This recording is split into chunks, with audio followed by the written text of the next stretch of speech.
이제 우리 이 본격적인 계시의 말씀을 시작하도록 할게요.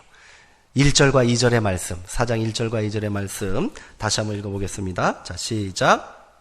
2일 후에 하늘문이 열린데 내가 들은 바 처음에 내게 말하던 나팔 소리 같은 그 음성이 이리로 올라오라. 이후에 마땅히 일어날 일들을 내가 내게 보이리라 하시더라. 내가 곧 성령에 감동되었더니 보라, 하늘의 보좌를 베풀었고 그 보좌 위에 앉으신 이가 있는데. 아멘. 네. 1절에 보시면 이 일 후에 이렇게 시작하고 있습니다. 요한은 새로운 환상을 보게 됩니다.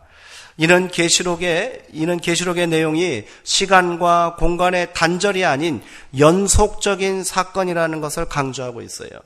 요한은 반모섬에서 예수 그리스도의 환상을 봤습니다. 그리고 그 예수님께서 명령하신 대로 7 교회에게 순차적으로 편지를 보냈어요. 그 사건의 연속이라는 거예요. 요한이 지금 다른 곳에 가 있는 게 아닙니다. 다른 시간과 공간에 있는 것이 아니라 이 일 후에 시간의 연속이에요. 연속된 사건임을 강조하고 있는 거예요. 요한은 갑자기 새로운 공간과 새로운 차원의 시간의 차원으로 이동한 것이 아니라 여전히 박해와 고난의 삶의 자리, 그 자리에 있다는 겁니다. 이때 나팔 소리 같은 큰 음성을 듣고 비로소 하늘 문이 열리게 되는 것을 보게 됩니다. 새롭게 시작된 하늘이 아닙니다. 이 하늘이 무슨 하늘일까요? 하늘과 땅은 동일한 역사의 두 공간을 의미한다는 거예요. 두 공간을 분리하는 커다란 시면은 존재하잖아요. 하늘이 여기 있고 땅이 여기 있는데 이 사이가 어마어마한 뭐가 있어서 땅에 있는 사람은 도저히 상상할 수도 없고 올려다볼 수도 없는 그런 곳이 아니라는 거예요. 아니라는 거예요. 하늘은 즉 하나님이 실제 하시는 영역, 하나님의 보좌는 어디 있다는 거예요? 눈을 들면 보이는 하늘에 있다. 이것이 지금 요한이 말하고 싶은 거예요. 그러기에 성경에서 하나님이 계신 곳, 하나님의 보좌를 하늘이라고 말하는 것은요, 아득한 신비로운 숨겨진 비밀스러운 장소를 말하는 것이 아니라 땅이 아래에 있듯이 우리 위에 누가 있어요? 하늘이 계세요. 온 땅을 하늘이 덮고 있듯이 우리 가까이에 바로 우리 곁에 하나님께서 임재하시고 하나님의 보좌가 거기 있다라고 말하고 있는 거예요. 왜 그것을 우리가 바라보지 못하는 거예요? 땅만 바라보기 때문에 그래요. 우리의 시선과 우리의 마음이 땅에만 있기 때문인 거예요. 하늘을 바라보지 못하고 진정한 인생의 주인이요 통치자요 능력을 바라보지 못하고 땅에 있는 것에 구속되어 있고 매여 있고 그곳에 갇혀 있으니 하늘을 못 봤던 것뿐이라는 거예요. 제가 마가복음을 통하여 우리 성서학당에서 이런 말씀을 드렸어요. 예수님께서 갈릴리에 나오셔서 이렇게 선포하십니다. 하나님 나라가 가까이 왔으니 회개하라. 때가 찼고 하나님 나라가 가까이 왔으니 회개하라라고 선포하십니다. 하나님 나라 어디 있는 겁니까? 그것이 하나님의 보좌가 있고 하나님의 통치를 경험하는 곳이 하나님 나라인데 땅에 있으면서 땅의 끝에 매여 있으면서는 하나님 나라를 볼 수가 없고 그 안에 들어갈 수가 없습니다. 그래서 예수님은 너희 가운데 열린 하나님 나라를 보아라. 그러기 위해서 먼저 뭐 해야 된다고요? 회개해야 된다는 거예요. 회개가 뭐죠? 자신의 잘못과 죄를 깨닫고 그것을 고백하는 게 회개죠. 그러나 그 차원에서 머물지 않습니다. 성경에 나와 있는 회개, 마가가 말하는 회개는 원어로 메타노이아예요. 노이아는 마음입니다. 마음이라는 것은 단지 우리 안에 있는 기관을 말하는 것이 아니라 우리의 생각과 영혼과 정신을 지배하는 근본이에요. 우리 인생의 모든 것이 마음에서 행동이 나오고 생각이 나오고 삶이 나타나는 겁니다. 그런데 이 마음이 지금 어디에 있는 거예요? 땅에 있기에, 아래에 있기에 하나님 나라를 보지 못하는 거예요. 우리 가운데 계신 하나님, 하늘에 계신 하나님을 보지 못하고 있어요.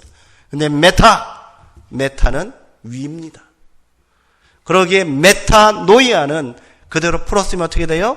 마음을 어디에 두라는 거예요? 위에 두라는 거예요. 이게 회개예요. 쉽게 말해서 뭐예요? 마음을 바꾸라는 거예요. 생각을 바꾸라는 거예요. 인식을 바꾸라는 거예요. 이게 회개라는 거예요. 우리는 그저 내가 죄 짓고 실수하고 잘못한 것, 아이고 하나님 이게 죄였습니다, 회개합니다, 여기에만 머물러 있는데 회개는 그 차원이 아니 그 이상이에요. 마음을 바꾸는 거예요. 생각을 바꾸는 거예요. 어떻게 해요? 땅에 속해 있고 땅에 매여 있는 마음을, 이곳에 움켜쥐고 있는 이 마음을 펴고 어디로? 위로, 하늘로 향하게 하는 것이 바로 회개인 거예요. 왜 우리가 여전히 땅에 매여서 안절부절하고 두려워하고 염려하고 근심하고 살고 있습니까? 메타노이아, 마음을 위로, 마음을 하늘로, 시선을 하늘로, 생각을 하늘로 변혁시키지 못하기 때문이라는 거예요. 오늘 동일한 말씀인 겁니다. 오늘 이 말씀들을 통해서 우리 가운데 진정한 회개의 역사가 일어나게 되기를 주님의 이름으로 축원드립니다. 이제 회개의 의미를 분명히 하셨죠. 회개는 내가 실수하고 잘못한 것을 고치는 것에 머무는 것이 아니라 마음을 완전히 바꾸는 거예요. 생각을 바꾸는 거예요. 내 존재를 바꾸는 거예요. 땅에 속하는 사람에서 하늘에 속한 사람으로 바꿔버리는 거예요. 그러니 생각이 달라지고요, 행동이 달라지고요, 우리의 고백이 달라지는 거예요. 오늘 요한은 그것을 말하고 있는 거예요. 하늘 보좌가 어디 멀리 있다는 게 아닙니다. 시간과 공간을 초월해서 땅과는 완전히 떨어져서 그곳에 가려면 도저히 이룰 수 없는, 이스라엘 사람들, 유대인들이 생각하는 것처럼 하늘을 3개, 4개를 지나야만 도달할 수 있는 곳, 그곳이 천국이 아니라는 거예요. 하나님 보좌가 아니라는 거예요. 이스라엘 사람들은 하나님께 올라가려면 3층천, 하늘 3개를 통과해야 갈 수 있다고 그랬어요. 그게 아니라는 거예요. 눈을 열고 메타노이아, 회개해서 마음을 바꿔서 올려다봤더니 거기에 누가 계시더라? 하나님이 계시더라. 그곳으로 들어가는 문이 보이더라는 거예요. 음성이 들립니다. 나팔소리 같은 큰 음성. 하나님의 임재를 상징하는 성경적 표현이에요. 그 음성이 뭐라고 말합니까? 이리로 올라오라, 이리로 올라오라. 그러면서 요한에게 말씀하십니다. 이후에 마땅히 일어날 일들을 내가 너에게 보이리라. 아멘. 이후에 마땅히 일어날 일입니다.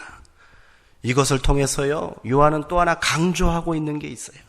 계시록은요, 이후에 마땅히 일어날 일들을 기록한 거예요. 계시라는 것은 이런 거예요. 막연한 언제일지 모를 우주론적인 종말의 그때를 이야기한 것이 아니라 이후에 마땅히 일어날 일이니 어떤 일이겠어요? 지금 당장 머지않아 현재의 삶 가운데, 지금 요한이 서 있는 그 땅 가운데 7 교회가 함께 서 있어서 땅에 있는 교회들이 로마의 박해와 그 고난을 이기면서 인내하고 있는 그 땅, 그 시간에 이 일들이 일어날 것이라는 거예요. 그리고 그 일은 어때요? 마땅히 일어날 거라는 거예요. 하나님의 뜻에 따라서, 그리고 성도의 소원에 따라서 하나님께서 마땅히 그 일을 행하실 것이다, 이렇게 말하고 있습니다. 그리하여 2절에 보니 내가 곧 성령에 감동되었다, 이렇게 말하고 있습니다. 이 표현이 어떤 표현이냐면요, 계시록을 쭉 읽다 보면 곧 성령에 감동되어, 이 구절이 딱 나오고 나면 요한이 시간과 공간을 초월해서 자신의 환상 중에 그가 이동합니다. 지금은 이 성령에 감동되어 라는 표현은 이제 요한이 지금 환상 중에 어디에 가 있는 거예요? 하늘 보호자에 올라가게 되었다, 이렇게 말해요. 성령에 감동되어 이런 표현이 또한 서너 번이 나오거든요. 그때마다 요한이 환상 중에 있는 장소와 공간이, 시간이 막 바뀌어요. 그러기에 지금 이 하늘 보좌에 올라가 있는 것은 누구겠습니까? 요한이 완전히 땅에서 떠나서 하늘로 들림받은 거예요? 요한은 여전히 어디 있습니까? 반모섬에 있는 거예요. 땅에 있어요. 고난의 땅 가운데 있어요. 그러나 성령님께서 그를 환상 중에 그 영혼을 올려서 새로운 세계와 환상을 보게 했다는 겁니다. 자, 제가 이것을 말씀드리는 이유가 있습니다. 1절에 한번 말씀드렸는데요. 세대주의자들은 요 구절, 요한계시록 4장 1절과 2절을 근거로 해서 휴거를 주장합니다. 휴거를 주장하는 거예요. 그리고 데살로니가 전서 4장, 거기도 이제 4장인데 데살로니가 전서 4장에 나오는 그리스도의 재림, 그 구절과 연결시켜서 휴거를 말하고 있습니다.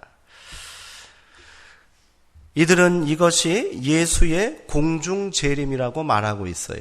여기에 예수의 공중재림이란 말도 없는데 상상을 하는 거예요. 예수님께서 지상재림하시기 전에, 휴거라는 것은 이거예요. 휴거할 때 그 한자인데, 휴는 이것은 들림받다라는 뜻이고, 거는 올라간다는 거예요. 들림받아서 올라간다. 지금 요한이 지금 그러고 있잖아요. 근데 이것을 문자 그대로 해석을 해서 요한이 지금 반모섬에 유배되어 있는데 그 몸이 온전히 어떻게 된 거예요? 먼저 들림받아서 하늘에 올라가 있다는 거예요. 그리고 이후에 펼쳐질 7년 대환란을 면하게 될 것이다 하는 내용이거든요. 이게 세대주의자들이 말하는 휴거예요. 휴거 많이 들어보셨죠? 근데 그런 건 전혀 성경적이지 않고 계시록에 나와 있지도 않은 얘기예요. 그들이 주장하는 건 뭐냐면 재림이 두 번 있다는 거예요. 먼저는 무슨 재림? 공중재림. 이 들림받아 올라갔더니 거기에 누가 계셨어요? 하나님도 계셨지만 예수님도 계시는 거예요. 예수님께서 공중에서 먼저 재림하셔서 요한을 휴거 들려 올리셨다는 거예요. 이렇게 말하고, 그리고 나서 7년 대환란, 이거 7가지 그런 재앙들, 그 환상을 쭉 열거하는 것을 7년 대환란이라고 말하고, 이후에 7년, 그 이후에 펼쳐질 천년왕국, 그때 예수님께서 지상 재림을 다시 한번 하신다는 거예요. 그리고 심판하시고 새하늘과 새 땅이 열린다, 이렇게 말하는데 전혀 성경적이지 않습니다. 제가 앞서서 계속해서 강조한 것처럼 지금 요한은 그 몸이 완전히 그 위로 올라간 거예요? 아니라는 거예요. 환상 중에 그가 천상 보좌를 보고 있다는 것을 염두에 두셔야 합니다. 이것은 세대주의자들이 말하는 휴거와는 아무런 상관도 없고 무관한 내용이에요. 데살로니가전서 4장에도 예수님의 재림에 대해서 얘기하지만 여기서도 일회적인 완전한 사건으로 예수 그리스도의 지상 재림을 말하는 것이지 공중 재림을 말하지는 않는다는 거예요. 근데 이 말씀을 휴거라고 해석을 하고 사람들이 현혹된 거예요. 다미 선교회 대표적으로 한국에 있었잖아요. 들림 받는다고 생각을 하는 거예요. 지금도 이단들은 그렇게 생각하는 거예요. 빨리 신천지로 모여야 되고 빨리 하나님의 교회로 모여야 된대요. 왜요? 거기서 뭐가 일어나니까? 거기서 휴거가 일어나니까. 거기서 휴거가 일어나고 7년 대환란, 모든 거기에 들지 못한 사람들은 다 7년 대환란에 빠지고 그것이 지난 다음에 예수님 오실 때 다시 지상 재림하시고 자신들이 이 땅에서 왕노릇 할 것이다, 이렇게 말하고 있다는 거예요. 절대로 성경적이지 않습니다. 이걸 가지고 그런 얘기를 한다는 것은 비약이 너무너무 지나친 거예요. 우리가 일반적으로 계시록 하면 생각나는 휴거, 7년 대환란 이제 다 잊어버리세요. 절대로 성경에 그런 얘기 없어요. 다 이단 사상이에요. 이단 사상에서 출발. 거기서부터 이단 사상이 출발한 거예요. 휴거, 7년 대환란, 베리칩 그런 얘기하는 사람들 절대로 다 배격하세요. 성경적이지 않습니다. 성경에 그런 얘기 한마디도 안 나와요. 한마디도 안 나와요. 상상력도 대단한 거예요. 여기서 다시 한번 정리해 드릴게요. 여기서 요한이 하늘 문이 열리고 이리로 올라와라 해서 그가 성령에 감동되어 눈을 떠보니까 어디예요? 하나님의 보좌 앞이었다는 거예요. 그것은 무엇을 말하고 있는 거예요? 요한이 몸이 그대로 땅에 있다가 하늘로 들림받은 것이 아니라 환상 중에 그가 그 보좌를 보게 되고 그곳에서 계시를 듣게 된다 하는 것을 이야기하고 있다는 것을 다시 한번 명심하시기 바랍니다. 그래요. 이제 이어지는 3절과 5절의 말씀 쭉 한번 다시 한번 읽어볼게요. 자, 시작. 앉으신 이의 모양이 벽옥과 홍보석 같고 또 무지개가 있어 보좌에 둘렀는데 그 모양이 녹보석 같더라. 또 보좌에 둘려 24 보좌들이 있고 그 보좌들 위에 24 장로들이 흰옷을 입고 머리에 금관을 쓰고 앉았더라. 여기까지 먼저 볼게요. 3절과 4절을 한번 먼저 보시기 바랍니다. 환상 중에 하늘로 올라간 요한은 그곳에서 하나님께서 임재하시는 천상 보좌를 보게 된 거예요. 그 보좌에 앉으신 이는 분명 하나님이십니다. 그러나 그 형상이 분명하게 보이지 않습니다. 그 광채와 영광이 하나님이심을 증거하고 있는 거예요. 앞 보좌에 앉아계신 분이 있는데 그분이 분명 하나님이신데 그 모습이 분명하게 볼 수가 없는 거예요. 마치 벽옥과 황호석 같은 진귀하고 또 귀한 그런 보석에서 나오는 광채처럼 신비로운 광채에 둘러싸여 있어서 그 모습을 분명하게 볼 수 없었대요. 자, 이는 요한이 아직 땅에 거하며 호흡하는 인생이라는 사실을 암시합니다. 요한이 완전히 들림받은 새 몸을 입은 부활체가 아니라는 거예요. 왜 그러냐면 성경에서는 땅에 사는 사람은 그 누구라도 하나님의 얼굴을 대면할 수 있어요, 없어요? 없어요. 하나님의 얼굴을 보는 자는 어떻게 돼요? 죽는 거예요. 모세도 하나님의 영광을 보여주십시오 하고 기도했더니 하나님께서 내 얼굴 보는 자는 죽는다 하면서 하나님께서 어떻게 하셨대요? 자신의 뒷모습만 모세에게 보여주셨다 이렇게 말씀하셨거든요.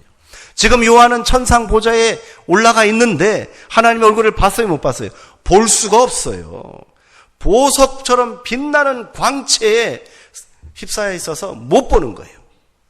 그리고 그 보좌에 뭐가 둘려서 있어요? 쫙 보시면 5절 한번 보세요. 3절 보세요. 그 보좌에 무지개가 있다고 그랬어요. 무지개가 어떤 의미가 있을까요? 이 모습은 에스겔도 그발강가에 있을 때 성령의 인도하심 따라서 환상 중에 하나님의 보좌를 보게 되는데 그때 그 모습이 무지개, 하나님의 보좌 뒤편에 무지개가 쫙 드리워져 있었다. 이런 표현이 나오는데 그것을 또 염두에 둔 것이라고 할 수 있어요. 근데 성경에서는 무지개 하면 떠오르는 게 뭐예요? 무지개. 노아의 홍수. 그렇죠.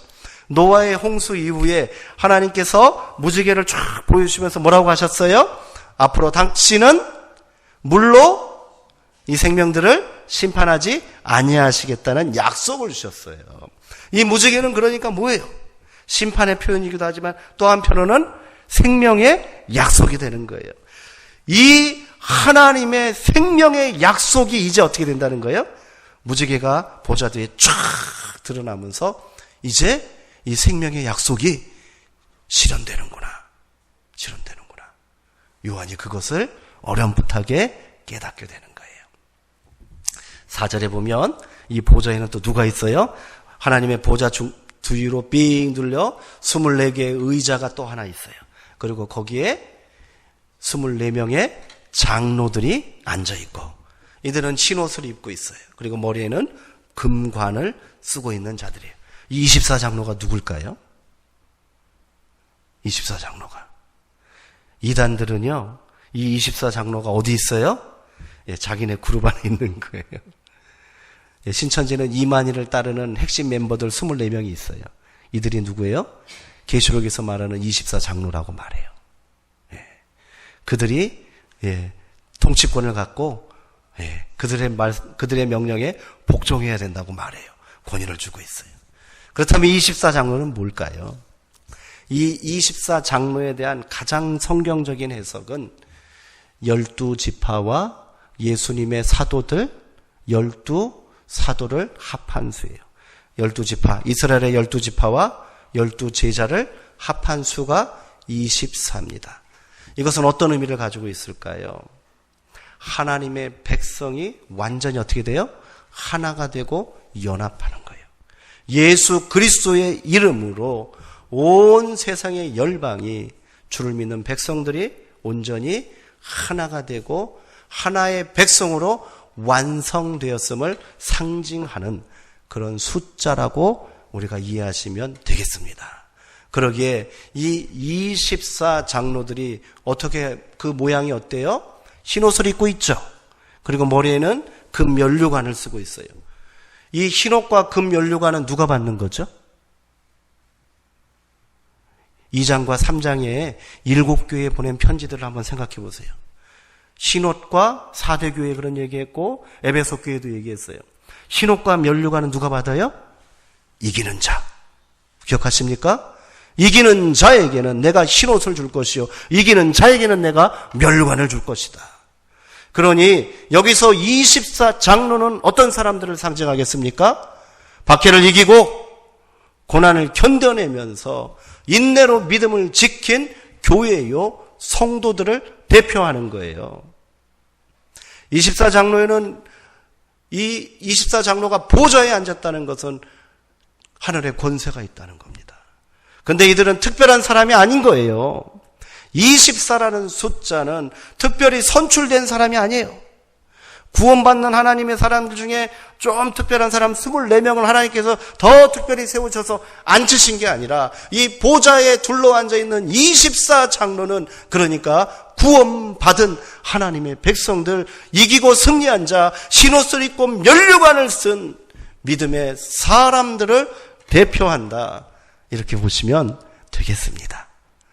그러기에 오늘 우리는 이 24장로와 같이 그 영광의 자리와 권세를 누릴 그런 귀하고 복된 자임을 믿으시기 바랍니다. 그러기에 베드로는 뭐라고 그랬어요? 우리는 다 왕같은, 너희는 택한 족속이요 왕같은 제사장이다. 24장로가 바로 그런 고백인 거예요.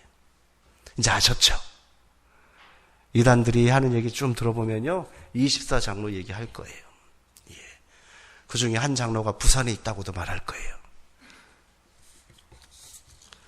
그런 거에 절대 현혹되면 안 됩니다. 24장로 얘기하면 나도 24장로예요 그렇게 하시면 돼요. 왜요? 나도 말씀대로 예수 그리스도의 믿음 붙들고 성도의 본분 지키면서 인내로 믿음을 지키고 있기에 나도 24장로요 하고 이야기하시면 돼요. 네. 말 안 섞는 게 제일 좋아요. 네. 자, 그리고 5절의 말씀도 다시 한번 읽어볼게요. 5절입니다. 시작. 보좌로부터 번개와 음성과 우레소리가 나고 보좌 앞에 켠 등불 7이 있으니 이는 하나님의 7 영이라. 이제 보좌로부터 번개와 음성과 우레소리가 납니다. 이것은 성경에 하나님의 임재와 하나님께서 드디어 무언가를 행하시기 전에 나타나는 그런 사건입니다. 보좌가 지금 굉장한 위험과 긴장감 가운데 있다는 거예요. 뭔 일이 지금 일어날 것 같다는 거예요. 막 여기서 막 번개와 음성과 우르르 쾅쾅쾅쾅 하고 있는 거예요. 앞으로 무슨 일이 일어날 것 같은 그런 기대감과 긴장감이 지금 펼쳐지는 거예요. 그리고 그 보좌에 또 뭐가 있어요? 보좌 앞에, 바로 보좌 앞에 7개의 등불이 밝혀져 있더라는 거예요. 켜져 있더라는 거예요. 그 7개의 등불을 뭐라고 말합니까? 이는 하나님의 7 영이라. 요한은 이미 앞선 그런 본문에서 하나님의 7 영을 말했습니다. 이 하나님의 7 영이 뭘까요? 성령이에요. 성령. 그럼 목사님, 성령이 7개입니까? 이렇게 생각하실 수 있는데 그게 아니고요. 7이라는 숫자가 어떤 수죠? 완전수라고 그랬죠. 성령님은 하나님 앞에, 그러니까 이제 앞으로 펼쳐질 하나님의 그 모든 역사를 집행하실 분이 누구예요? 성령님인데, 그리고 그 가운데 교회를 보호하고 지켜줄 그 하나님의 영이 바로 성령님인데, 그 성령님은 완전하시다 하는 것을 상징적으로 7 영이라고 그랬고, 그것은 이사야에 나와 있는 그런 표현을 가지고 또 이렇게 빗대어서 말한 것이라고도 말합니다. 이사야 보면 이런 표현이 있습니다. 이사야 11장 2절에 보면 그의 위에, 그 사람의 위에, 그때 이사야에서 메시아를 예언하는데 그 메시아 위에 하나님의 영이 임하는데 그 영을 어떻게 표현했냐면요, 그 위에 임하는 영은 여호와의 영이요, 지혜와 총명의 영이요, 모략과 재능의 영이요, 지식의 영이요, 여호와를 경외하는 영이다. 몇 개예요? 7개죠. 어느 면에서 보나 완벽한 영이라는 거예요. 부족함이 하나도 없는 영이라는 거예요. 성령님이 바로 그런 모습이라고 요한은 7개의 영으로 말하는 거예요. 다시 한번 해볼게요. 그것은 여호와의 영이다. 그리고 지혜의 영이고 총명의 영이고 모략의 영이요, 재능의 영이요, 지식의 영이요, 여호와를 경외하는 영이다. 부족함이 하나도 없다는 거예요. 이 영이 교회와 함께하고 성도들 가운데 역사한다면 두려워하지 말라는 거예요. 못할 일이 없다는 거예요. 이 고난 이길 수 있다는 거예요. 끝까지 인내할 수 있다는 거예요. 이제 그 역사를 하나님께서 성령을 통하여서, 완전한 성령을 통하여, 완벽하신 성령의 능력과 함께 우리 교회와 함께, 성도들과 함께 시작하실 것이다 하는 것을 오늘 4장 1절부터 5절까지 요한은 먼저 선포하고 있다는 겁니다. 요한은 환상 중에 본 천상 보좌를 통해 교회와 성도들에게 새로운 소망과 용기를 주고 있는 거예요. 요한계시록은 그러기에 공포와 두려움의 책이 아닌 거예요. 그것은 소망의 책이요, 용기의 책입니다. 그 고난과 박해가 길지 않을 것이라는 거예요. 그 고난과 박해가 길지 않다는 거예요. 이후에 마땅히 이 일이 일어나고 완성될 거라고 말하고 계십니다. 사탄의 권세를 받아 땅에 권세를 잡고 있는 무리들은 온 세상의 통치자이신 하늘 보좌의 하나님께서 마땅히 그들 가운데 일어날 일을 시작하심으로 다 진멸될 것입니다. 믿음을 지키고 인내로 고난을 이기고 있는 성도들은 이미 천상의 24명의 장로들과 같이 영광스럽고 존귀한 자들이라는 거예요. 진정한 통치의 권세는 너희들 가운데 있다. 교회 가운데 있다. 성도들 가운데 있다. 오늘 요한은 말하고 있습니다. 땅의 권세에 주눅들지 말라는 거예요. 그들과 비교할 수 없는 권세가 이미 너희 가운데 있지 않느냐. 너희는 하늘 보좌에 하나님과 함께 그 주위에 앉아있는 24명의 장로와 같은 자들이다. 이것을 지금 말하고 있는 거예요. 그러므로 두려워하지 말라고. 그러므로 낙심하지 말라고. 그러므로 넘어지지 말고 포기하지 말라고. 끝까지 인내하며 이 모든 일들을 이겨내고 믿음에 승리하여 이긴 자 되어라. 이기는 자 되어라. 7개의 영이신 완전한 성령님께서, 완벽한 능력의 성령님께서 교회와 함께 하시고 너희와 함께 하고 있다. 요한은 그걸 지금 말해주고 있는 거예요. 그러기에 요한계시록이 오늘 우리에게도 의미가 있는 이유가 저는 여기 있다고 생각합니다. 당시 고난 가운데 있는 7교회들, 그 7교회를 비롯한 그 수많은 로마의 박해와 압제 가운데 있는 초대교회를 향한 그런 메시지에 머물지 않고 이 말씀이 오늘 우리 가운데도 의미가 있고 또 우리 가운데 또 다른 소망이 되고 힘이 되는 이유가 저는 여기 있다고 생각합니다. 나중에 이제 계속 말씀드리겠지만 두루마리에 무슨 내용이 써 있는지는 아무도 모르죠. 근데 그 두루마리 내용 중에 분명히 실현된 것은 뭐예요? 로마 제국, 그 악한 짐승의 왕국이 멸망당할 것이라는 하나님의 메시지였어요. 그 일은 그대로 실현되었습니다. 그런데 거기서 끝나지 않더라는 거예요. 끝까지 악착같이 살아남은, 상처를 입어요. 상처 입고 그냥 굉장히 큰 타격을 입었지만 여전히 세력을 가지고 있는 자가 스물스물 기어 나오는데 그게 누구예요? 사탄이에요. 사탄이 아직까지 존재하면서 마지막까지 악의 세력들을 규합하여 계속해서 그리스도와 대항하고 있다는 거예요. 그러나 그거 역시 두려워하지 말아라. 주께서 백마 타고 오시며 그 악한 세력 사탄을 완전히 진멸시키고 결박하여 영원한 무정행에 내어 던지실 것이다. 이 말씀을 주는 거예요. 오늘 우리 가운데 또 다른 짐승의 왕국, 또 다른 사탄의 역사가 계속 이어지고 있는지도 모르겠습니다. 그러나 명심할 것은 그 모든 것들은 하나님의 능력과 권세 앞에 완전히 진멸되고 무너져 내릴 줄 믿습니다. 우리가 이 하나님을 소망 가운데 두고 믿음을 지키고 세상을 살아가는 그 모습은 동일하다는 거예요. 2000년 전 초대교회의 믿음이 그 가장 대표되는 그 박해의 시대에 가장 필요했던 믿음은 인내였습니다. 인내예요, 인내. 오늘 이 땅을 사는 우리에게도 가장 필요한 요구되는 믿음의 모습이 뭐예요? 인내인 거예요. 인내는 몰랐죠? 인내는 연단을 낳고 연단은 소망을 낳는 줄 믿으시기 바랍니다. 그러기에 우리가 믿음 가운데 온전히 서서 세상을 이기는 귀한 하나님의 백성들 되기를 주님의 이름으로 축원드립니다. 기도하겠습니다.